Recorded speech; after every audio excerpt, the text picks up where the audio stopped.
Cukup, cukup Ibu-ibu. Sidang lanjutan perkara pidana atas nama terdakwa Charlie Chandra. Sidang dibuka dan dinyatakan terbuka untuk umum. Jadi sudah diberi waktu, sudah.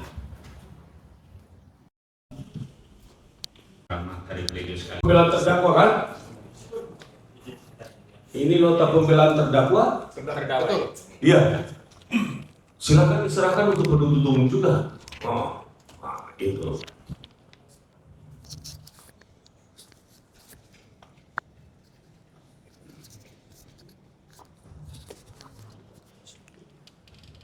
Dilihat penuntut umum bagian belakangnya, apakah sudah ditandatangan?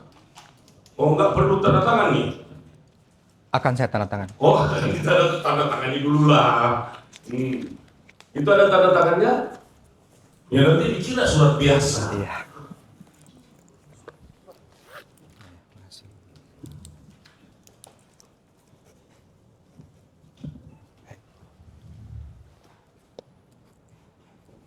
Oke, silahkan duduk.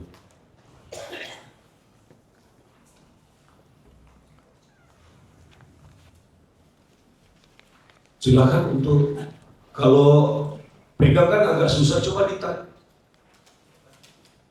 Tiangnya ini coba diatur supaya bisa didekatkan dan dipanjangkan. Aja sisa terdakwa duduk model begitu, sempit itu, mundur majukan sedikit, lalu diatur tiangnya Pak. Ditinggi bisa. Itu tuh putar. Itu tiangnya. Coba yang satu lah. Iya itu maksudnya. Coba longgarin dulu ya. Pegang mic-nya dulu ya, jangan sampai jatuh. Coba dites dulu. Tundukkan sedikit. Kursi agak maju. 1, 2. Oke. Silakan saudara membacakannya dalam keadaan duduk saja. Baik. Terima kasih kepada Yang Mulia Majelis Hakim perkara nomor 856-B-2025-PN.TNG Tangerang tanggal 27 Mei 2025. Hari ini tanggal 8 Agustus 2025 di Pengadilan Negeri Tangerang kelas 1A khusus. Kepada yang kami banggakan, tim penasehat hukum dari LBH AP PP Muhammadiyah. Saya bersyukur sekali mendapatkan perhatian dari Persyarikatan Muhammadiyah melalui LBH AP PP Muhammadiyah yang membela saya dan sejumlah korban kezaliman PIK 2 lainnya.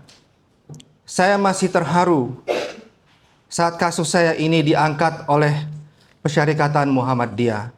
Sebagai kasus yang dibela secara resmi oleh Ormas Muhammadiyah, saya yang hadir dalam kompres di gedung PP Muhammadiyah kala itu sangat berterima kasih karena saya hanya seorang minoritas etnis Tionghoa yang juga non-Muslim. Akan tetapi tetap dibela secara serius oleh LBH AP PP Muhammadiyah. Secara khusus saya berterima kasih kepada Pak Gufroni SHMH yang menjadi koordinator LBH PP Muhammadiyah dalam perkara saya yang tiada lelah dan penuh resiko mengambil pilihan untuk membela saya. Kepada yang kami banggakan tim penasehat hukum dari Kantor Hukum Fajar Gora dan Partners, Pak Ahmad Kozinudin serta seluruh anggota tim penasehat hukum yang telah mendampingi perkara kriminalisasi yang saya alami dari awal hingga sampai saat pembelaan ini dibacakan. Lebih khusus kepada seluruh media, aktivis, para emak-emak yang selalu setia hadir dalam setiap agenda persidangan. Ada dari tim Aliansi Rakyat Menggugat, Ibu Menuk Wulandari dan kawan-kawan. Ada dari Front Kebangkitan, Petani dan Nelayan, bersama Pak Khalid Mikdar dan kawan-kawan, Bapak Muhammad Saididu dan seluruh pengunjung sidang sekalian yang saya hormati. Saya mengawali risalah pembelaan ini dengan menyampaikan rasa terima kasih terhadap kesetiaan, perjuangan, dan pengorbanan istri saya, Elis Chandra. Perjuangan tidak kenal lelah untuk terus mendukung dan menyemangati saya membela harkat, martabat, kehormatan, dan harta peninggalan keluarga yang telah dirampas oligarki PIK II.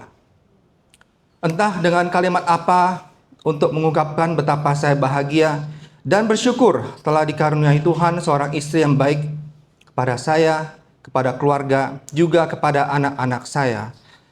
Melalui forum pengadilan ini, saya ingin mengungkapkan betapa saya telah dapat merasa sangat beruntung mengambil keputusan menikah dengan Elis Chandra, istri yang setia, ibu yang baik bagi anak-anak saya.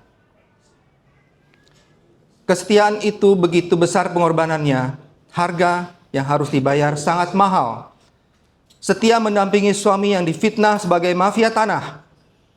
Setia mendampingi suami yang bukan hanya kehilangan harta peninggalan orang tua, bukan hanya dirampas tanah warisannya, melainkan juga setia mendampingi suami yang dirampas kemerdekaannya, dikriminalisasi oleh oligarki PIK II melalui perkara ini. Kepada istri saya kembali saya ucapkan terima kasih dan tolong jaga baik anak-anak saya, anak-anak kita. Betapa waktu ini saya telah mengabaikan kewajiban untuk mendidik dan merawat anak-anak kita. Bukan karena keinginan saya, melainkan karena takdir berkehendak lain. Semoga melalui keputusan Majelis Hakim yang mulia, yang adil, akan kembali mempersatukan kita dan keluarga berkumpul lagi seperti sedia kala.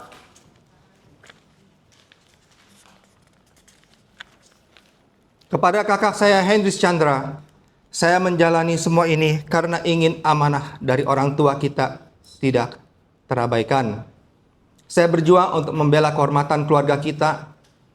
Terima kasih telah mendukung penuh perjuangan adikmu ini. Kepada anak-anak saya Christopher Chandra, Sofia Chandra, dan Charles Chandra, saksikanlah nak, dedemu sedang berjuang.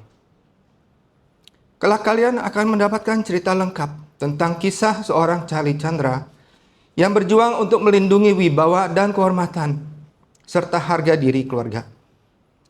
Berjuang untuk membela hak atas warisan dari ayahnya, berjuang untuk melawan oligarki rakus yang telah banyak merampas tanah dan berbuat zalim kepada rakyat Banten. Pejuang itu bukan orang yang jauh. Pejuang itu adalah ayahmu sendiri, Dedi yang selalu menyayangi kalian, Charlie Chandra, anak dari Sumita Chandra.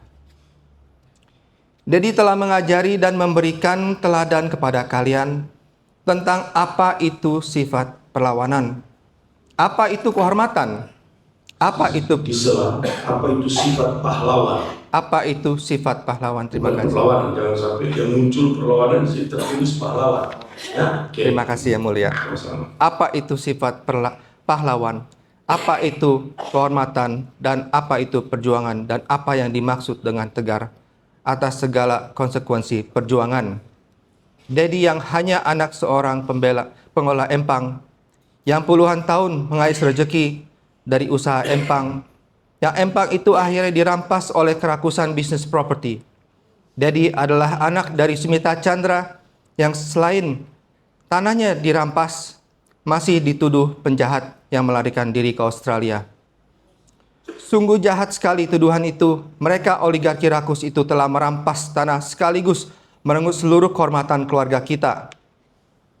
Karena itu, catatlah nama-nama mereka. Catat nama Agwan, catat nama Antoni Salim, catat nama Ali Hanafi Alijaya, catat nama Nono Sampono, catat nama Muanas Alaidit. Mereka inilah yang telah melakukan kezaliman kepada keluarga kita, baik sendiri-sendiri maupun bersama-sama, baik secara langsung maupun secara tidak langsung, merampas tanah keluarga kita dan membangun industri properti di atas tanah warisan keluarga kita. Namun, kami diajarkan dalam doa Bapa kami, ampunilah kami akan kesalahan kami, seperti kami juga mengampuni orang yang bersalah kepada kami. Maka kami mencatat nama mereka bukan untuk membalas dendam, tetapi untuk didoakan agar mereka sadar dan bertobat, agar hati mereka disentuh oleh kebenaran dan keadilan, agar mereka tidak terus-menerus menumpuk kekayaan di atas penderitaan orang lain. Kami tidak membalas kejahatan dengan kejahatan. Kami hanya menuntut kebenaran ditegakkan dan menyerahkan segala penghakiman kepada Tuhan, Sang Hakim yang Maha Adil. Wahai rakyat Banten, wahai rakyat Indonesia, jika kalian menganggap perjuangan saya ini hanya untuk keluarga saya, maka kalian telah keliru. Sama kelirunya ketika sebagian dari kalian justru mendukung proyek PIK 2 yang telah menzalimi banyak orang, membuat berita fitnah. Bukan hanya zalim pada keluarga saya, tapi juga zalim kepada saudara-saudara Anda di Banten, yang seagama dan sesama anak bangsa, yang haknya dirampas tanpa dasar yang sah. Lihatlah Haji Fuad Effendi Zarkasi, yang merupakan warga asli Banten, yang juga tak luput dari kezaliman Aguan. Lihatlah kezaliman kasus pagar laut, kezaliman sejumlah kemacetan dan kecelakaan truk-truk mengangkut material tanah untuk melayani proyek PIK 2. Coba perhatikan betapa zalimnya proyek PIK 2 milik Aguan dan Antoni Zalim ini. Pertama, mereka melakukan kegiatan penyelundupan hukum kawasan PSN PIK 2 yang hanya seluas 1.755 hektar terletak di Kecamatan Kosambi. Namun, pada faktanya proyek PIK 2, PSN PIK 2 diterapkan di seluruh wilayah pembebasan lahan yang tidak termasuk ke dalam kawasan PSN di 10 kecamatan.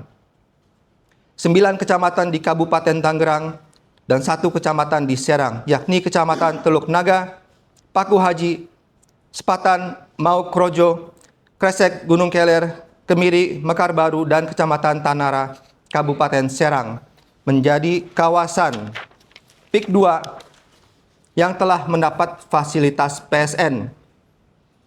Ini semua yang membuat rakyat Banten tak berani melawan PIK 2 dan akhirnya terpaksa menjual tanah mereka kepada PIK 2 dengan harga yang murah. Kedua, mereka melakukan kegiatan pengantaran material tanah timbun untuk pengurukan lokasi PIK 2, menggunakan sejumlah truk, menimbulkan polusi, kerusakan jalan, kemacetan, hingga menimbulkan kecelakaan dengan korban jiwa. Terakhir terjadi kecelakaan berupa seorang remaja berumur 13 tahun terlindas kendaraan truk yang membawa material tanah timbun untuk pengurukan lokasi PIK 2. Sejumlah kabar kematian akibat kecelakaan proyek PIK 2 telah sering kita dengar dan menjadikan rakyat Banten tumbal proyek milik Aguan ini. Ketiga, mereka melakukan kegiatan pengantaran material tanah timbun untuk pengurukan lokasi PIK 2 menggunakan truk dilakukan secara terus-menerus 1 kali 24 jam yang melanggar ketentuan pasal 3 Peraturan Bupati Tangerang nomor 12 tahun 2022 tentang perubahan kedua atas Peraturan Bupati nomor 46 tahun 2018 tentang pembatasan waktu operasional mobil barang pada ruas jalan di wilayah Kabupaten Tangerang, yang mengatur jadwal operasional truk pukul 22 waktu Indonesia Barat sampai pukul 5 waktu Indonesia Barat. Truk-truk pengangkutan tanah hilir mudik 24 jam. Walau akhirnya belakangan terpaksa dievaluasi dan menaati peraturan setelah terjadi kecelakaan yang menimbulkan kemarahan rakyat Banten di Tangerang Utara. Keempat, mereka yang melakukan kegiatan pemagaran kawasan PIK 2 yang telah memutus akses masyarakat ke sejumlah wilayah lainnya yang sebelumnya terhubung secara alami melalui sejumlah jalan desa dan jalan terusan yang ada di desa. Kawasan PIK 2 menjadi kawasan eksklusif yang membuat desa terisolasi dari akses ke wilayah lainnya yang sebelumnya bisa secara bebas dan leluasa terhubung.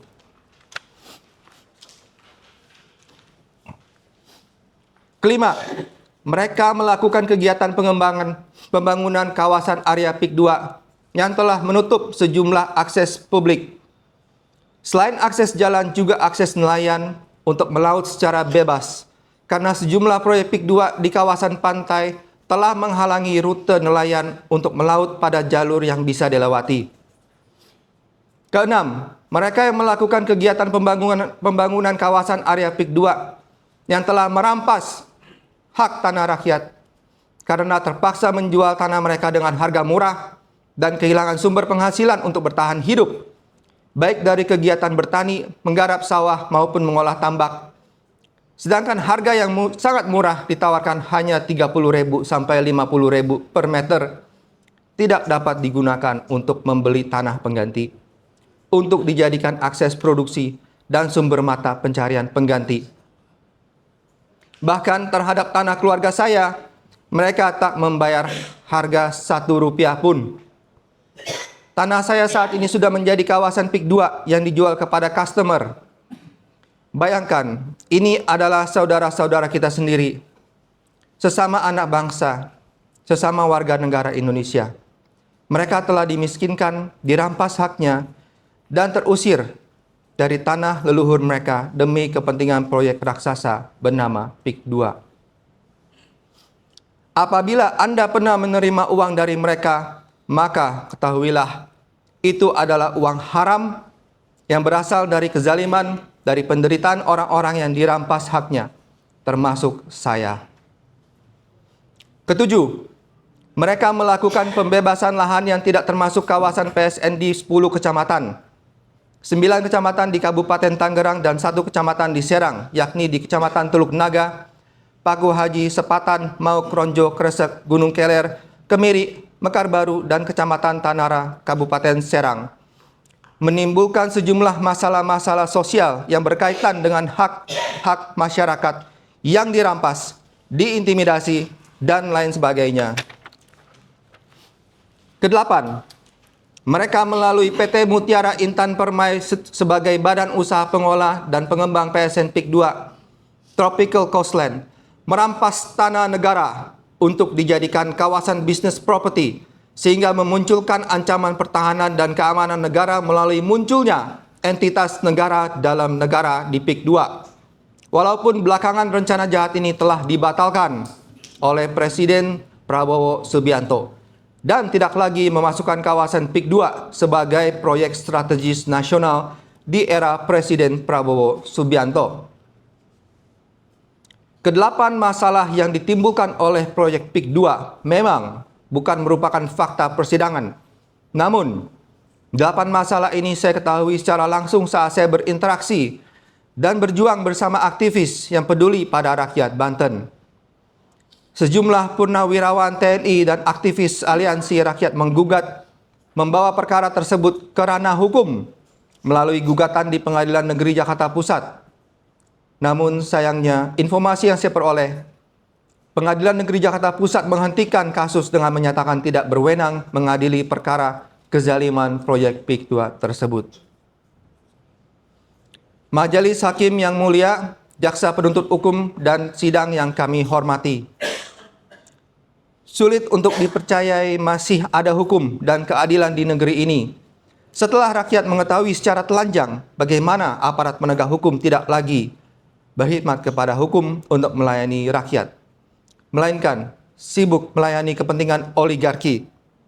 Seperti sesuatu yang sudah menjadi pengetahuan umum, di Tangerang, Banten ini, nyaris tidak ada satu orang pun yang berani melawan Agwan.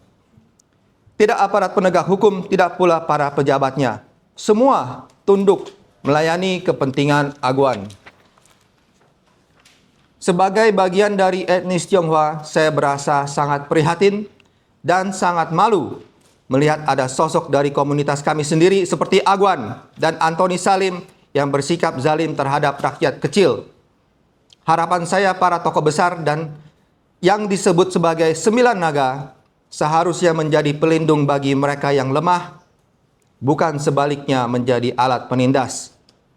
Kezaliman ini bukan hanya menimpa saya yang juga berasal dari etnis Tionghoa, tetapi juga menimpa banyak pemilik lain yang menjadi korban dalam proyek raksasa PIK 2. Ketika kekuasaan dan kekayaan digunakan untuk menyingkirkan yang lemah, maka rusaklah martabat sosial, hukum, dan solidaritas etnis itu sendiri. Meskipun Angguan mungkin tidak terlibat langsung, namun pada faktanya seluruh kriminalisasi terhadap pemilik tanah di Tangerang Utara, pada akhirnya tanah tersebut dikuasai oleh PIK 2, dimiliki oleh Agwan dan Antoni Salim. Akibat perbuatan zalim Agwan dan Antoni Salim inilah yang mendiskreditkan dan memberikan stigma buruk kepada etnis Tionghoa saya sendiri. Namun sekali lagi saya masih memiliki keyakinan di balik seluruh kekuasaan hukum yang terjadi di negeri ini masih ada sedikit dari sisa-sisa keadilan yang akan memberikan hak kepada pemiliknya dan melepaskan belenggu kezaliman daripada pelaku kezaliman. Saya tidak tahu apa putusan akhir dari perkara yang saya jalani ini.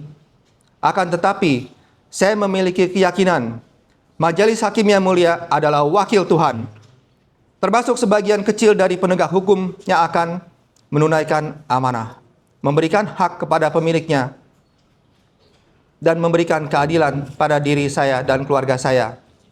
Izin Yang Mulia, saya mau menyampaikan untuk tertibnya sidang di tempat yang mulia ini, saya mengharapkan jasa penuntut umum juga memakai versi seperti kita semua. Oh, sembunyi saja. Oke. Terima kasih. Ya. Lanjutkan. Lanjutkan. Saya tidak tahu apa putusan dari akhir perkara ini yang saya jalani.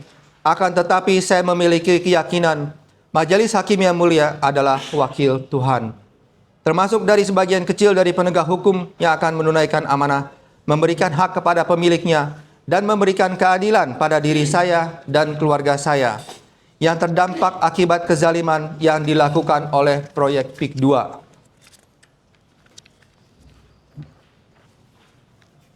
Majelis Hakim yang Mulia, Jaksa Penuntut Umum dan sidang yang kami hormati.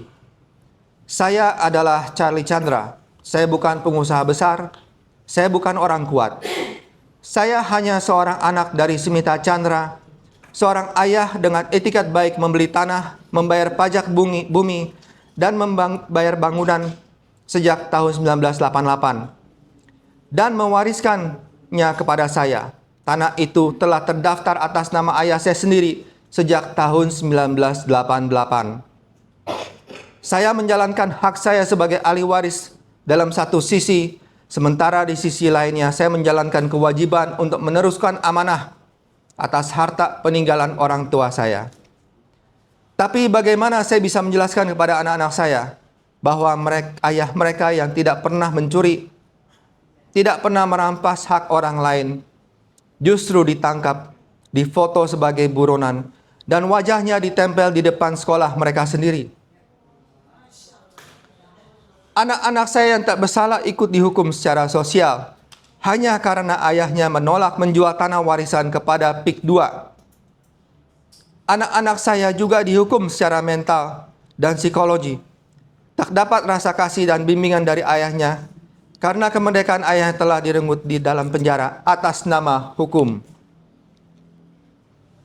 Lebih menyakitkan lagi, tanah yang sudah bersertifikat SHM sejak 1988 milik keluarga kami bisa dihilangkan begitu saja dengan bantuan oknum aparat sipil negara, BPN, dan aparat penegak hukum, dan kemudian beralih ke PIK 2, perusahaan milik orang kaya. Inikah wajah hukum dan keadilan di Indonesia hari ini?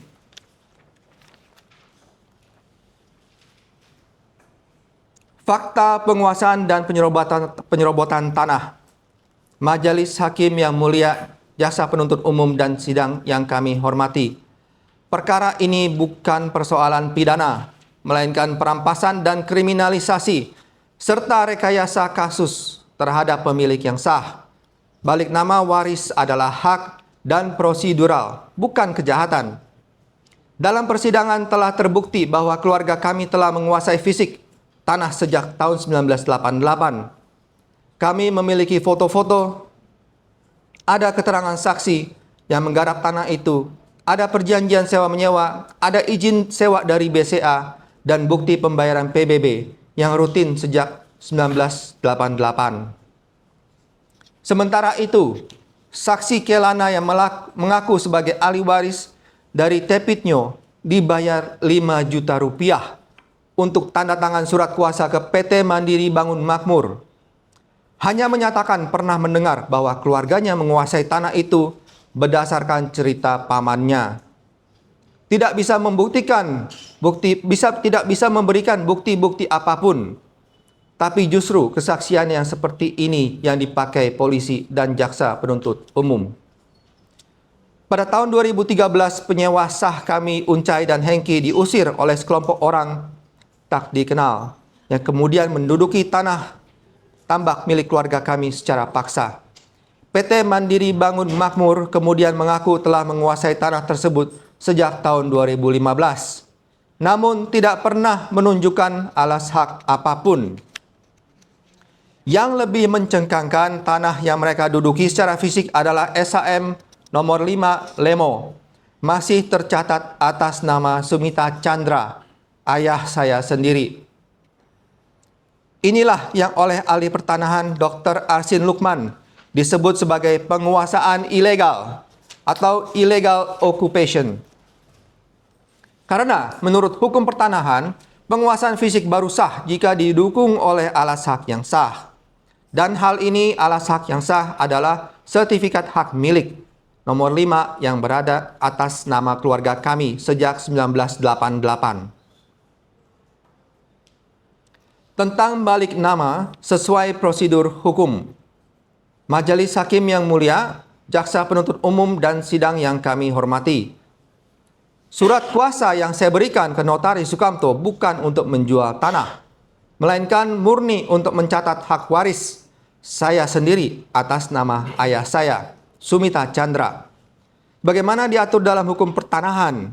Sebelum saya memberi surat kuasa pun juga sudah dilakukan pengecekan menunjukkan SHM nomor 5 Lemo tidak diblokir, tidak ada catatan sengketa, dan masih atas nama ayah saya sendiri. Maka sangat wajar jika saya percaya tanah itu tidak dalam sengketa. Saya tidak membuat sendiri surat permohonan tersebut. Saya tidak menulis atau menyusun kalimat dalam lampiran 13. Lampiran 13 disediakan oleh BPN dan diisi oleh Notaris Sukamto. Tidak ada yang saya ketahui, saya rubah atau isi. Saya juga sempat dipanggil ke BPN bertemu dengan Pak Johan dan dikonfirmasi apakah benar saya yang mengajukan. Pak Johan dari BPN tidak memberitahu saya adanya keberatan dari pihak manapun. Tidak ada satupun informasi yang menyebutkan tanah ini bermasalah. Jika memang PT MBM berasa memiliki, kenapa tidak dicatatkan atau menggugat di pengadilan? Atau mengajukan blokir di BPN. Surat kuasa yang saya berikan kepada Notaris Sukamto juga jelas, hanya untuk keperluan balik nama waris, sama sekali tidak ada kuasa untuk menjual. Bahkan saat itu saya justru menolak penawaran pembelian dari PT Mandiri Bangun Makmur, karena saya tidak ingin menjual tanah yang merupakan warisan ayah saya yang telah kami rawat dan pertahankan sejak tahun 1988. Jikapun saya ingin menjualnya suatu saat nanti, tentu saya akan menempuh proses hukum yang benar dan sah. Balik nama bukanlah untuk mendapatkan hak baru, melainkan semata-mata untuk mencatat hak yang sudah melekat dalam keluarga kami sebagai ahli waris. Ini adalah langkah yang wajar dan sah menurut hukum, bukan upaya untuk menjual atau mengambil keuntungan dari hak orang lain, karena hak itu memang sudah ada di keluarga kami sejak awal. Saya bukan korban satu-satunya. Ini pola yang berulang. Saat menolak menjual, kepada PIK 2, warga dilaporkan pidana. Bahkan laporan pertama atas saya sudah di SP3, tetapi PT MBM tidak berhenti melaporkan saya terus. Kriminalisasi terhadap pemilik sah.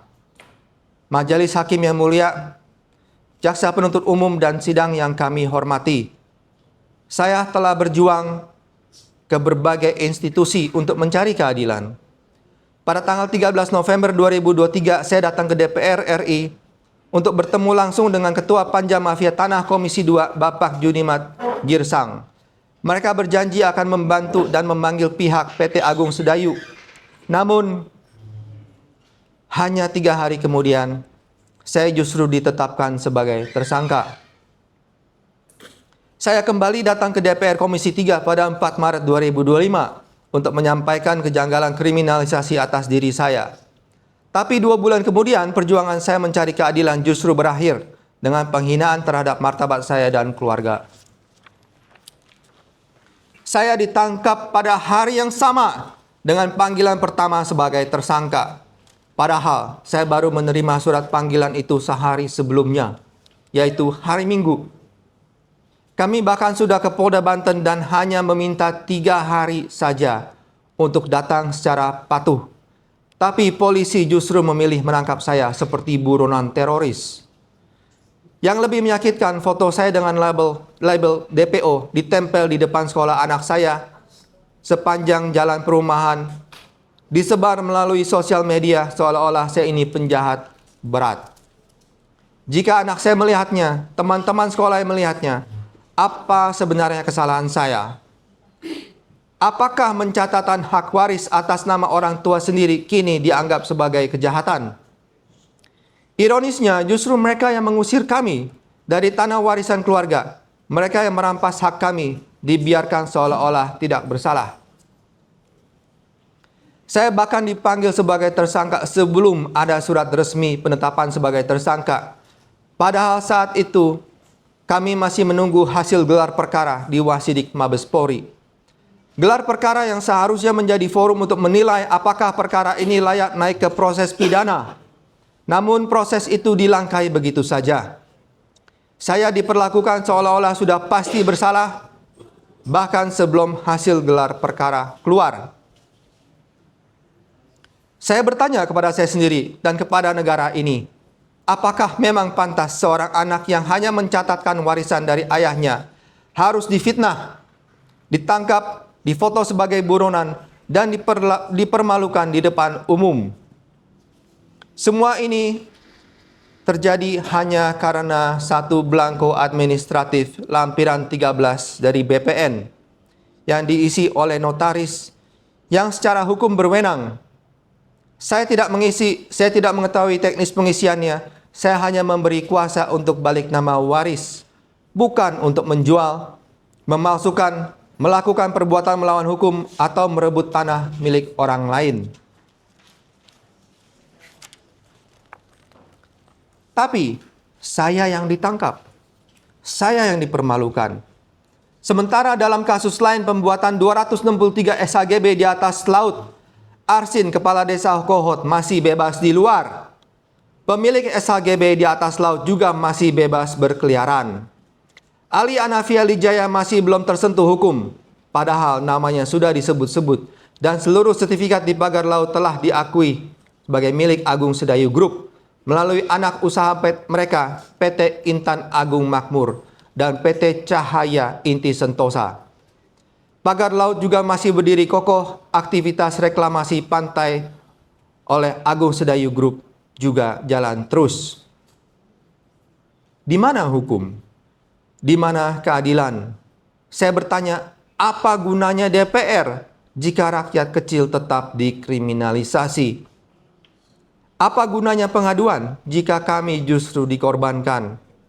Di mana negara saat rakyatnya diperlakukan tidak adil? Saya juga telah mengadu ke Menteri ATR BPN saat itu, Bapak Marsikal Hadi Cahyanto. Tapi berselang 2 bulan kemudian, BPN malahan menerbitkan SHGB baru atas nama PT Mandiri Bangun Makmur, yang justru memunculkan sengketa baru di atas tanah kami yang sah. Saya juga bertemu dengan mantan Wakil Menteri ATR, Bapak Raja Juli Antoni, tapi alih-alih membela saya justru disalahkan karena dianggap tidak mampu menjaga tanah dari para preman. Saya bahkan sudah menemui Menteri ATR BPN yang baru, Bapak Nusron Wahid. Beliau menjanjikan gelar perkara ulang, tapi sampai hari ini tidak ada kabar tentang gelar perkara unjung tersebut. Lalu apa gunanya Menteri dan DPR jika tidak dapat menyelesaikan masalah warga negaranya? Sementara itu, PT MBM, anak perusahaan Agung Sedayu, yang menduduki tanah kami sejak 2013 tanpa alas hak, tetap tidak tersentuh. Laporan mereka terhadap saya diproses cepat. Polisi bahkan menyalahkan saya, padahal saya memiliki SHM yang sah dan sudah dikuatkan oleh adanya putusan pengadilan yang telah berkekuatan hukum tetap dan menyatakan bahwa ayah kami adalah pembeli yang beretikat baik. Inikah wajah polisi yang berslogan melindungi dan melayani? Siapa yang dilindungi? Siapa yang dilayani? Pembungkaman melalui perjanjian. Majelis Hakim yang mulia, Saudara Jaksa Penuntut Umum dan sidang yang kami hormati, dalam persidangan saksi Saudara Nono Sampono telah mengakui bahwa laporan terhadap saya ke polisi memang dilakukan agar saya tidak lagi menuntut hak atas tanah itu. Jadi jelas proses hukum ini sejak awal bermotif membungkam dan menghentikan perjuangan saya dengan merekayasa hukum. Kenapa saya dianggap melanggar perjanjian perdamaian? Saya hanya menceritakan pengalaman saya karena saya melihat banyak korban PIK 2 termasuk para aktivis yang justru dituduh menyebarkan fitnah, hoaks dan sara. Padahal apa yang mereka katakan itu benar-benar terjadi kepada saya sendiri. Lalu bagaimana mungkin saya bisa diam saja? Saya merasa punya tanggung jawab moral untuk bersuara. Karena saya pernah mengalaminya sendiri. Dan saya tidak ingin orang lain mengalami nasib yang sama. Bagi saya, jika memilih diam itu sama saja saya menjadi bagian dari pelaku kejahatan itu sendiri. Saya berharap rakyat Banten tidak membenci etnis Tionghoa. Karena kasus ini, saya sendiri seorang Tionghoa yang menjadi korban, bukan pelaku. Saya tidak bersuara karena kebencian. Saya bersuara karena iman.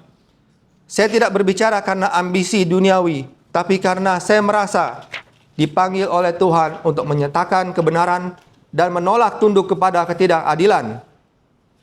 Sebagai seorang Katolik yang juga menghargai nilai-nilai lintas iman, saya juga merenungkan firman Tuhan baik dalam Alkitab maupun Al-Quran.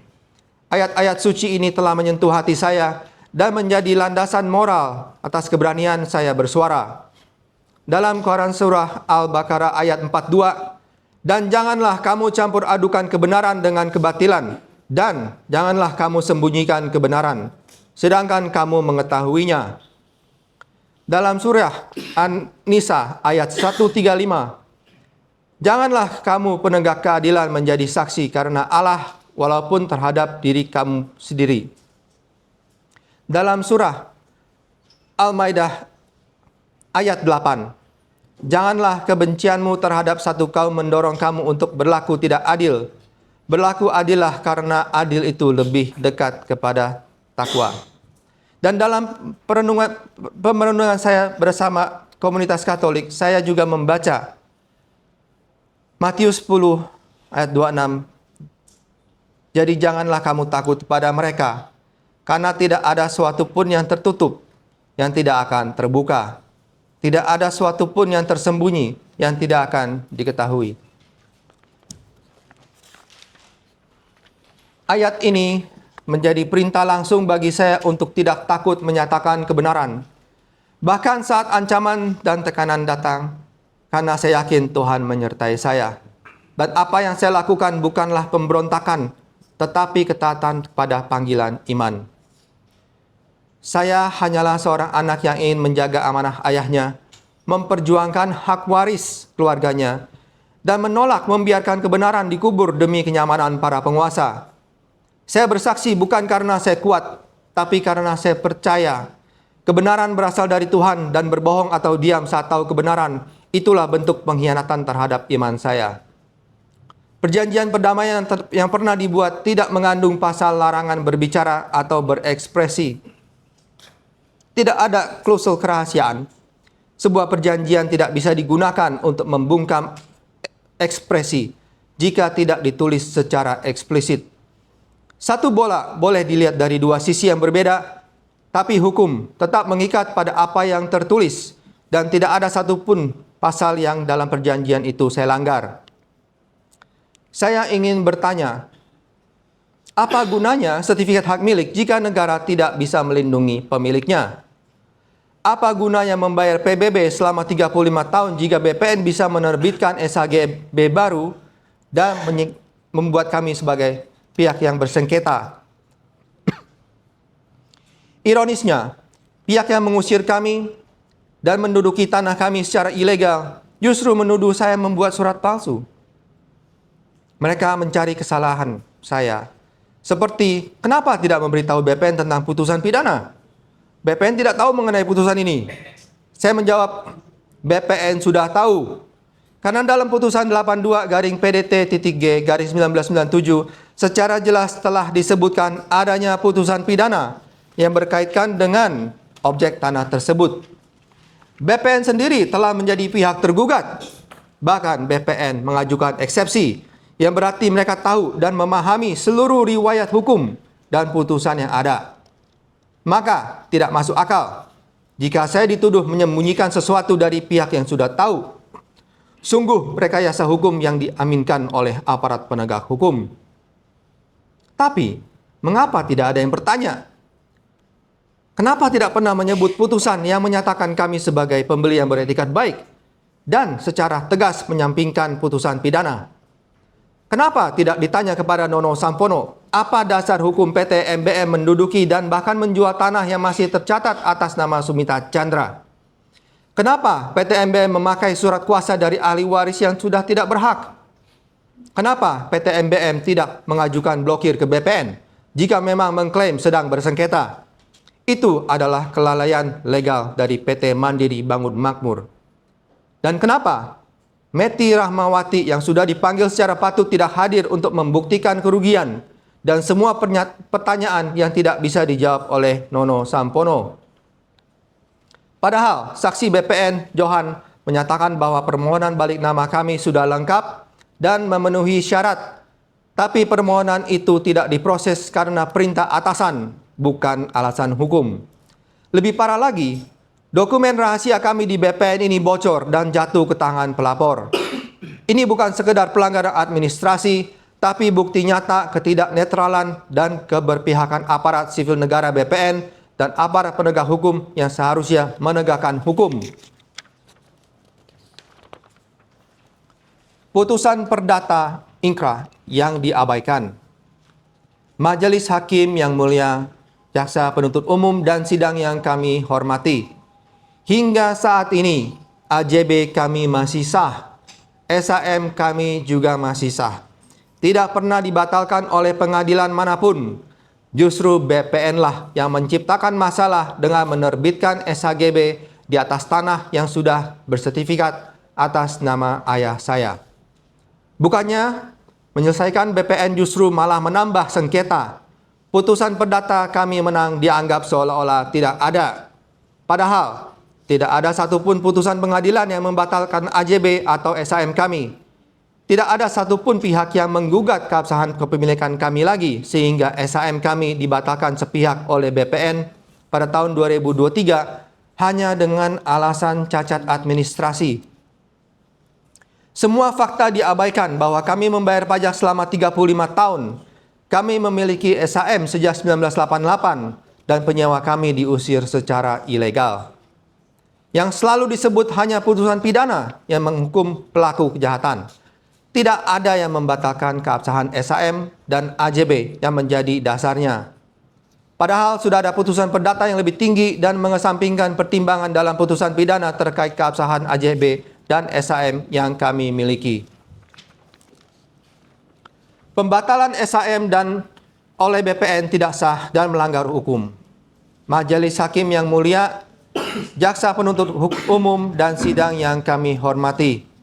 Berdasarkan fakta persidangan, menurut saksi ahli pertanahan Dr. FX Arsin Lukman dengan tegas menyatakan bahwa SK pembatalan pencatatan peralihan hak atas nama Sumita Chandra oleh BPN patut dianggap tidak pernah ada karena dikeluarkan secara bersewenang-wenang dan tanpa dasar hukum yang sah. Pembatalan karena cacat administrasi oleh BPN hanya bisa dilakukan jika SHM di bawah 5 tahun. SHM kami sudah berumur 35 tahun. Inilah saat ketika negara absen negara tidak hadir untuk melindungi warga yang memiliki bukti yang sah. Yang dilindungi justru mereka yang punya kekuasaan, yang punya modal dan akses ke aparat sipil negara BPN dan aparat penegak hukum. Namun saya masih berharap sidang ini berbeda. Saya tahu siapa yang berbelat sebelah. Saya masih percaya bahwa majelis hakim yang mulia dapat melihat bahwa tidak ada satupun bukti bahwa saya melanggar hukum, tidak ada satupun unsur pasal yang dapat dikenakan kepada saya. PT MBM tidak memiliki alas hak dan tidak mengalami kerugian. Majelis hakim yang mulia, jaksa penuntut umum dan sidang yang kami hormati. Saat Notaris Sukamto mengajukan balik nama, SHM nomor 5 Lemo masih sah terdaftar atas nama ayah saya sendiri, Sumita Chandra, dan AJB-nya. Lalu bagaimana mungkin seorang anak yang hanya mencatat warisan dari orang tuanya sendiri justru ingin dipenjara? Apakah mencatat balik nama atas nama ayah sendiri kini dianggap sebagai kejahatan? Saya tegaskan tidak ada kerugian yang dialami oleh PT MBM. Justru merekalah yang tanpa hak dan melawan hukum sudah menjual belikan tanah milik orang tua saya, tanah yang masih terdaftar atas nama Sumita Chandra. Kalau ada yang mendapat keuntungan dari keadaan ini, itu bukan saya, melainkan mereka. Dan sekarang mereka ingin memenjarakan saya, padahal mereka sendiri yang dengan tanpa hak dan melawan hukum menduduki dan memasarkan tanah yang bukan milik mereka. SHGB atas nama PT Mandiri Bangun Makmur baru terbit bulan Juli, yaitu 5 bulan setelah permohonan balik nama waris saya diajukan. Artinya, pada saat itu mereka bukan pemilik yang sah, bukan pihak yang tercatat di sertifikat, bahkan bukan pemegang hak atas tanah tersebut. Nono Sampono pun mengatakan, faktanya begitu. Jadi, apa urusan mereka merasa dirugikan atas tanah yang secara hukum belum menjadi milik mereka? Maka saya tegaskan, saya tidak membuat surat palsu, saya tidak menyuruh membuat surat palsu, saya tidak menyembunyikan apapun, saya tidak menjual tanah itu, justru saya menolak menjualnya. Saya tidak merugikan siapapun, PT Mandiri Bangun Makmur bahkan tidak punya alas hak. Balik nama waris bukan tindak pidana. Jika proses ini salah, maka itu merupakan kesalahan administratif, bukan merupakan pidana. Bahkan ahli Prof. Sajijono dan ahli pertanahan, Dr. FX Arsin Lukman menyampaikan di dalam persidangan bahwa perbedaan informasi administratif tidak otomatis menjadi pidana. Dan orang yang memberi kuasa tidak otomatis ikut bersalah jika tidak tahu atau tidak menyuruh. Yang saya lakukan hanyalah menjalankan hak saya sebagai ahli waris yang sah atas SHM nomor 5 Lemo milik ayah saya sendiri. 3 pertanyaan penting untuk majelis hakim. Majelis hakim yang mulia, jaksa penuntut umum dan sidang yang kami hormati. Akhirnya, izinkan saya menyampaikan 3 pertanyaan penting kepada majelis hakim yang mulia. Pertama, bagaimana mungkin saya dituduh turut serta dalam tuduhan membuat surat palsu, khususnya lampiran 13, jika orang yang diduga membuat surat itu sendiri, yakni Notaris Sukamto, bahkan belum disidangkan hingga hari ini? Apakah adil menuduh saya ikut serta bersama-sama dalam suatu perbuatan yang pelakunya sendiri sebagai tersangka belum pernah diuji secara hukum? Kedua, siapa sebenarnya yang dianggap menguasai tanah itu secara fisik? Apakah pihak yang sudah menguruk dan menduduki tanah kami secara ilegal sejak 2013? Dengan saksi Kelana yang sendirinya mengaku tidak semuanya yang ia katakan benar karena hanya berdasarkan cerita dari pamannya. Atau kami, keluarga Sumita Chandra yang memiliki SHM sejak 1988, membayar pajak selama 35 tahun, mengolah tambak di atas tanah tersebut sebelum akhirnya diusir oleh sekelompok orang yang tidak dikenal. Semua sudah dikonfirmasi oleh saksi-saksi yang kami hadirkan dan bukti-bukti yang sudah kami serahkan. Bagaimana majelis hakim yang mulia menentukan siapa penguasa fisik yang layak dilindungi oleh negara?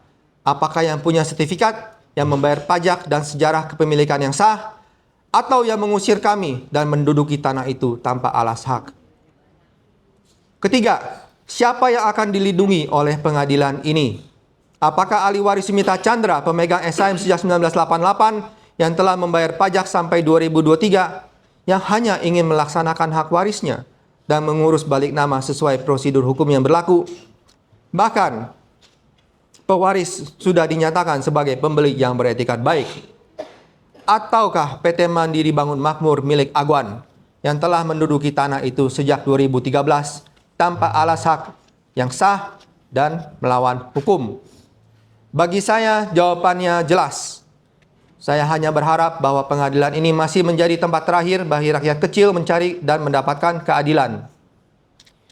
Izinkan saya menambahkan satu hal yang sangat penting, bukan hanya untuk diri saya sendiri, tapi untuk masa depan banyak warga negara lainnya. Jika saya diputus bersalah hanya karena notaris mengisi formulir lampiran 13 dalam proses balik nama warisan, maka itu akan menjadi presiden yang sangat berbahaya bagi seluruh ahli waris di Indonesia. Artinya, setiap anak yang ingin mewarisi tanah anak orang tuanya akan beresiko dilaporkan ke polisi oleh penyewa, penggarap, atau pihak-pihak lain yang tiba-tiba muncul yang mengaku sebagai menguasai tanah. Lalu, setelah disengketakan, akan dipaksa tanda tangan perjanjian damai agar tidak menuntut kembali haknya.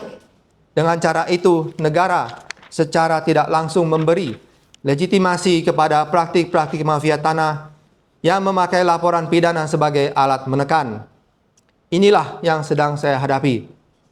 Dan jika saya dijatuhi hukuman atas perbuatan yang notaris lakukan secara sah dan administratif hanya karena prosedur normal balik nama, maka ke depan tidak ada lagi yang aman mewarisi tanah secara tenang. Mereka tidak hanya mengambil tanah kami, tapi juga membuka jalan agar rakyat kecil tidak bisa melawan. Saya tidak ingin menjadi korban pertama dari sistem seperti itu, dan saya yakin Majelis Hakim yang mulia tidak akan membiarkan pengadilan ini menjadi pintu masuk lagi bagi praktik pemerasan legal yang menyamar sebagai proses hukum.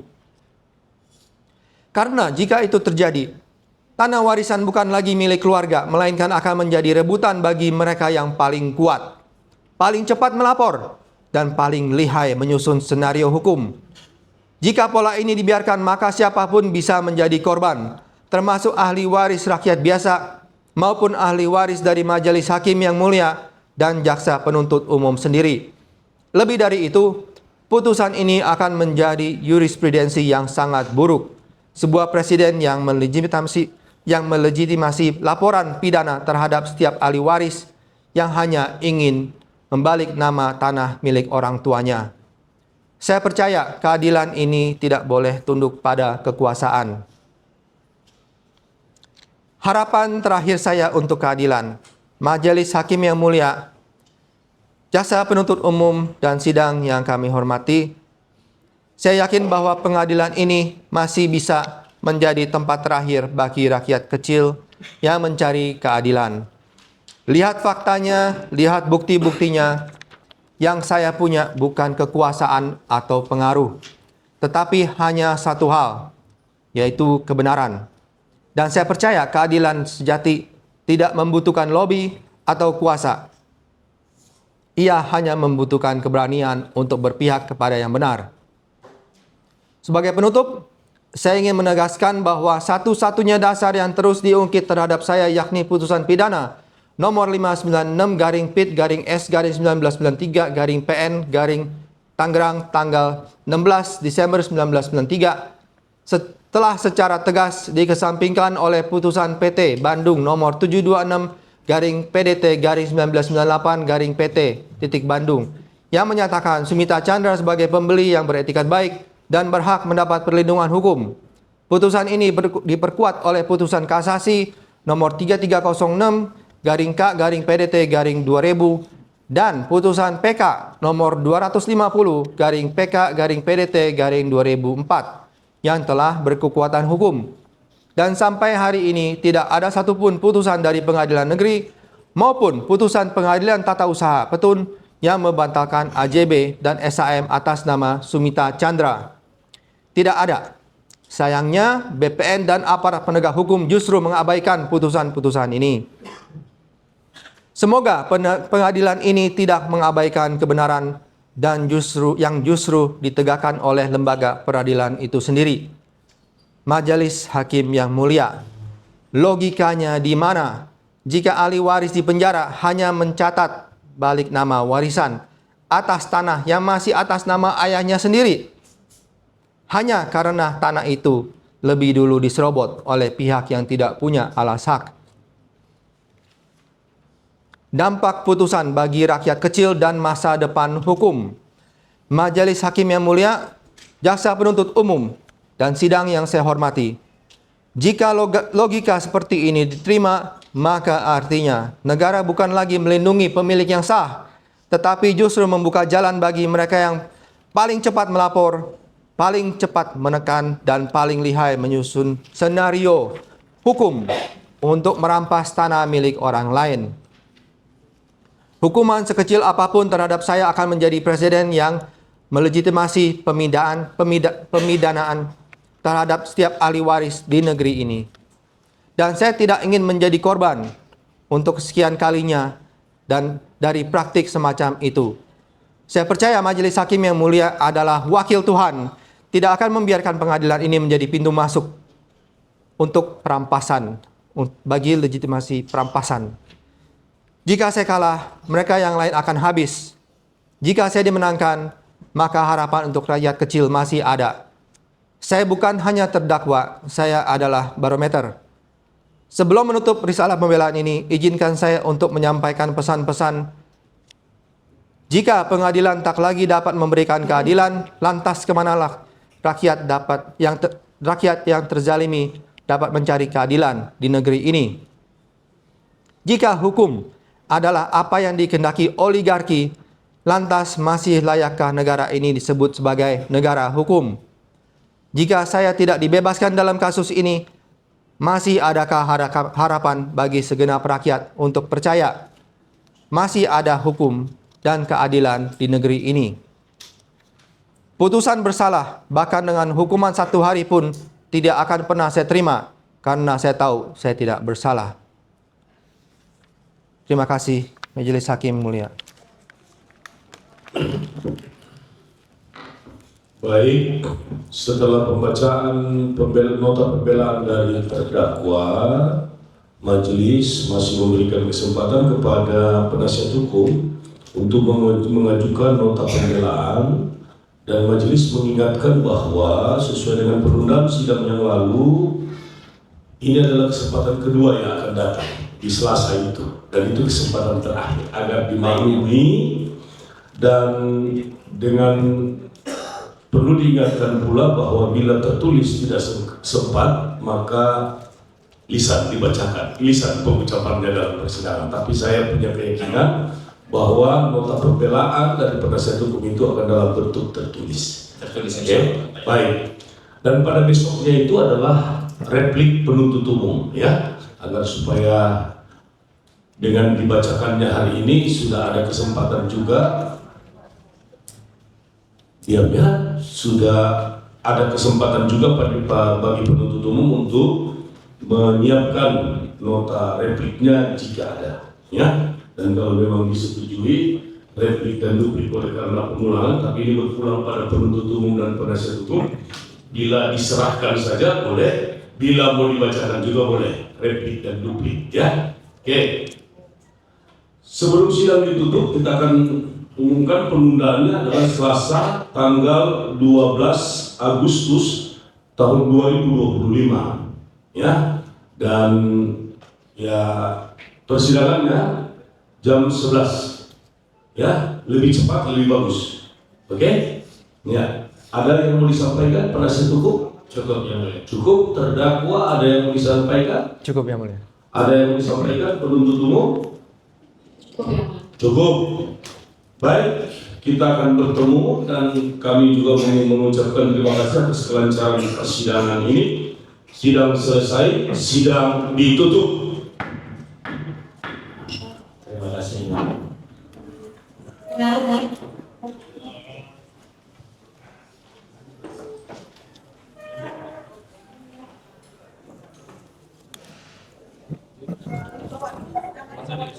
Ya.